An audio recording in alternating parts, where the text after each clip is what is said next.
কাজী সালিমুল্লাহ কামাল রবিউল ইসলাম নয়ন যখন মাগুরার মাটিতে পা রাখে মোহাম্মদপুরের সমাবেশে 1 লক্ষ লোক হয়েছিল, 5টা মনিটর দিতে হয়েছিল মোহাম্মদপুরের বাজারে বাজারে। শালিকাতেও একই অবস্থা, ধনেশ্বরগাতি তালখড়ি সমাবেশ করলাম, একই অবস্থা। গঙ্গারামপুর, বনগাতি, আড়পাড়া, শিবেখালী তো সব জায়গায় রয়েছে।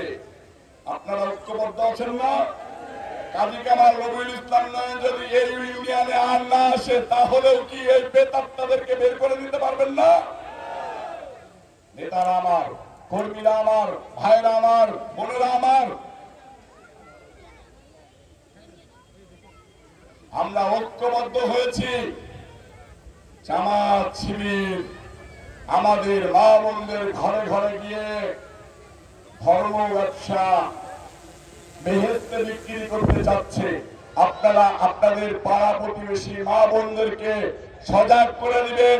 জামাত শিবির একটি দল, আওয়ামী লীগের মতো একটি দল, ক্ষণে ক্ষণে রূপ চেঞ্জ করে।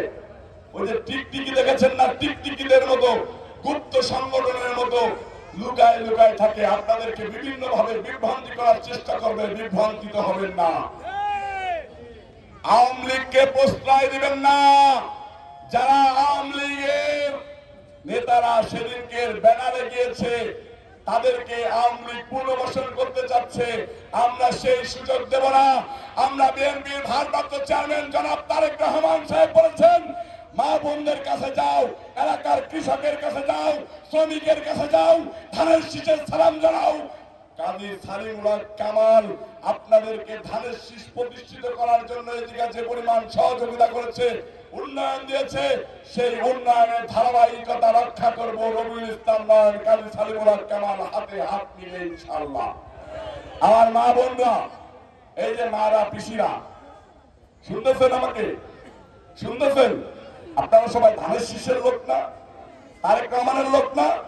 এই যে শত শত হিন্দু মা বোনরা বসে আছে, একটু হাত উঁচু করে দেখান তো, হাত উঁচু করে দেখান।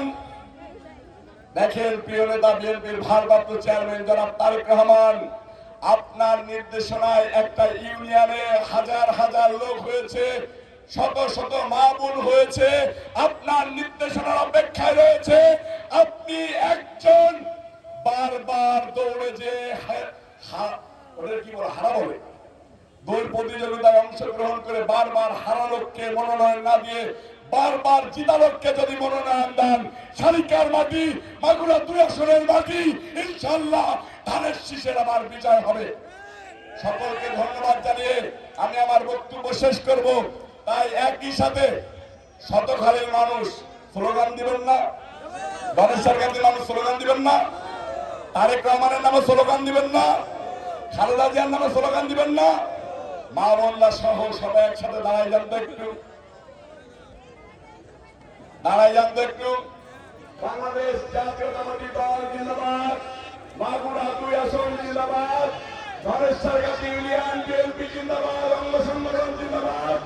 বিএনপির ভারপ্রাপ্ত চেয়ারম্যান জনাব তারেক রহমান সাহেবকে ভোট দেওয়ার জন্য যারা উদ্যোগে আছেন, তাদের নেতা, আমাদের নেতা, আমার নেতা, প্রিয় নেতা বিএনপির ভারপ্রাপ্ত চেয়ারম্যান জিন্দাবাদ, তারেক রহমান সাহেব জিন্দাবাদ, দেশনেত্রী বেগম খালেদা জিয়া জিন্দাবাদ, শহীদ জিয়া অমর হোক। ধন্যবাদ।